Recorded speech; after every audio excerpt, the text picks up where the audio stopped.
8 rappers who own restaurants.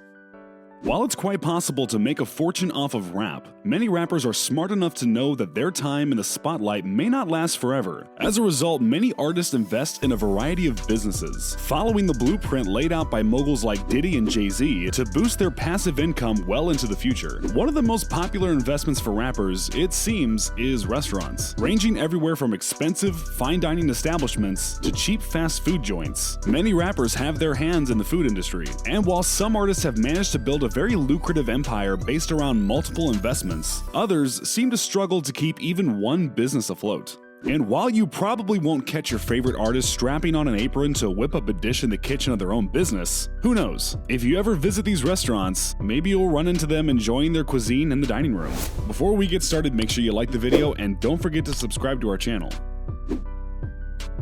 Number 8. 2 Chainz. 2 Chainz has no shortage of bars about food in his raps, but even though his love for hibachi is well documented, so much so that he named his 2016 EP Hibachi for Lunch, 2 Chainz decided to go in a different direction when he opened his first restaurant. In December of 2016, Escobar Lounge opened up in the middle of downtown Atlanta, with nearby restaurants being owned by other well-known celebrities. The establishment served a variety of tapas, small plates meant for sharing, and entrees such as steak and seafood. 2 Chainz went all out, hiring chefs with celebrity statuses as big as his. Defon Robinson, the executive chef, had previously served Queen Latifah, Gabrielle Union, and even Tyler Perry. Though the establishment was aiming to be an upscale eatery and cocktail bar, it faced its fair share of tribulations. Just a few months after its grand opening, Escobar failed a health inspection due to a dirty kitchen, including an ice machine with what appeared to be mold growing on it. Despite this, Escobar was able to get its act together, and the restaurant is still going strong to this day, on Peter Street in Atlanta. It's currently sitting at 3.8 out of 5 stars on Google. Number 7. JayZ.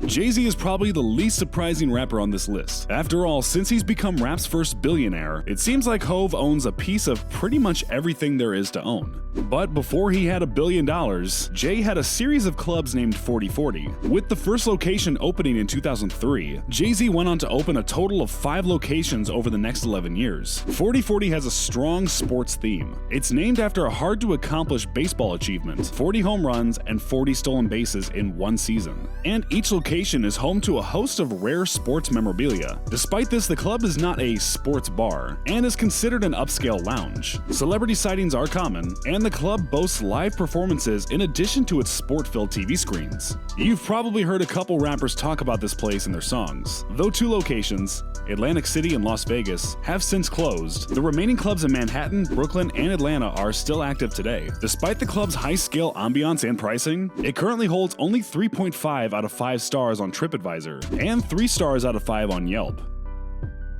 Number 6. DJ Khaled. DJ Khaled loves Miami, especially after getting famously lost in the Miami Bay on his jets, and launching himself into superstar status as the first Snapchat celebrity. Khaled has been vocal about his affection for the city. It's his hometown after all. So when Khaled decided to expand his empire in 2015 to include restaurants, it only made sense that when he started Finga Lickin', it would be located in Miami Gardens. Based around affordable southern soul food and bold, colorful decorations, the restaurant is exactly the type of place you'd expect DJ Khaled to open. The website even boasts an impressive photo gallery of celebrities who have visited, including Trippie Redd, Lil Yachty, and Quavo. The restaurant received critical praise for its food upon its grand opening. Shortly after opening, the franchise rebranded itself to The Licking, and still runs today. The franchise was apparently so successful that Khaled was recently able to license an additional location in Chicago in 2019. The brand, created by Elric Prince, licenses locations to owners, and was designed specifically as an investment for musical artists or executives who want to expand their reach past music. So even once Khaled's Snapchats have stopped, and he officially retires from his post as rap's most visible DJ, the We The Best brand will live on and continue to earn him plenty of money.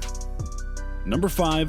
Pusha T. If you were to base it solely on his music, you would assume that Pusha T is in a different kind of business. However, based on his newest restaurant, Kitsuin, it seems that the rapper has an affinity for ramen. Opened recently in January of 2020, the ramen bar is in the heart of Washington, D.C., and brands itself as an upscale eatery that offers 5 varieties of ramen, and boasts a hookah lounge and a full-service cocktail bar. Pusha apparently became involved with the venture after being approached by Wayne Johnson and Tony Perry, 2 nightclub operators that that have been longtime friends of the rapper. Apparently, after being swindled by a contractor that ran off with most of the money from the original investors, Wayne and Tony were able to secure new investors, with one of them being Pusha. The establishment mixes industrial and rustic themes to create a modern-looking seating area. Gold-frame photos of Pusha hang around the restaurant, and Japanese-influenced graffiti murals decorate the walls. Despite their ramen being made by a Tokyo native with over 30 years of experience making ramen, the owners say that they feel they are, quote, a bar that serves a few very good dishes.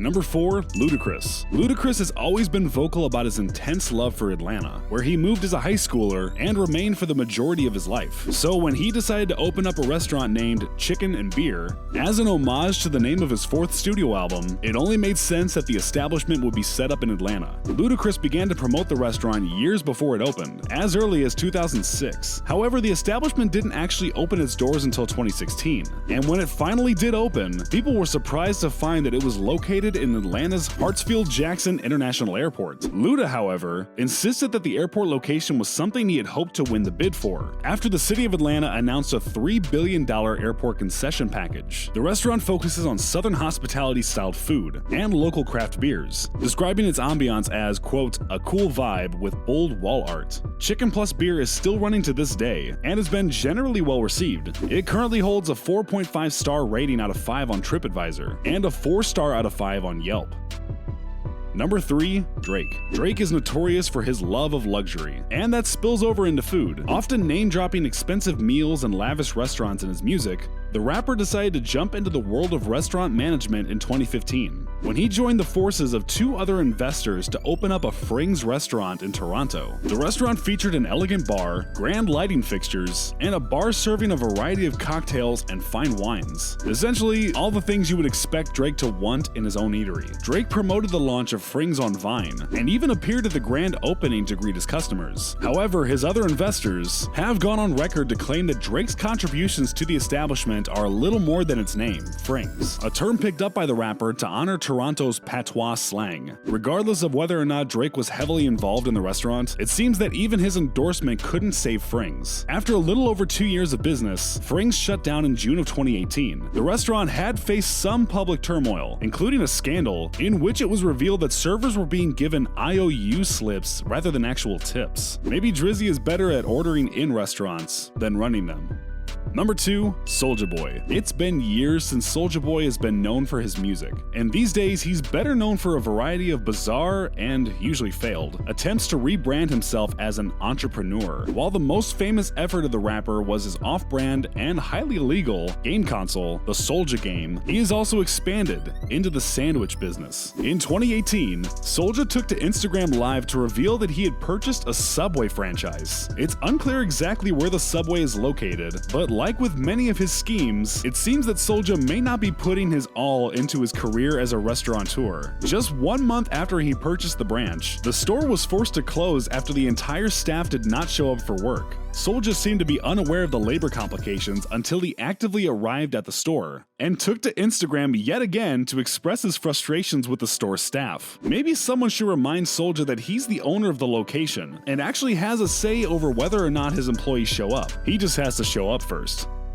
Number 1. Rick Ross. While Rick Ross's outside investments might not be on the level of a mogul like JayZ, it's hard to deny that he has the food industry on lock. Since at least 2014, Ross has been investing in WingStop franchises, a chicken wing restaurant chain that makes the rapper's favorite lemon pepper wings. But Ross wasn't satisfied to own 1 or 2 of the establishments. By 2014, Ross was confirmed to own 9 locations, and by 2015, Tech Insider reported that Ross owned a whopping 25 locations. Forbes recognized Ross's investments in 2014 when it placed him on the list of hip-hop cash kings due to the restaurants, reporting that the franchises earned him about $7 million in profit alone in 2014. With his ever-expanding ownership of the franchise, Ross could be earning as much as $19 million every year from his Wingstops alone. But even this did not stop Ross from investing in a Checkers in his childhood neighborhood of Carroll City, Miami. It's safe to say that Ross has secured his wealth for a long time into the future with his purchases. And at the rate he's expanding his fast food empire, food industry icons like Bobby Flay and Wolfgang Puck just might have some competition.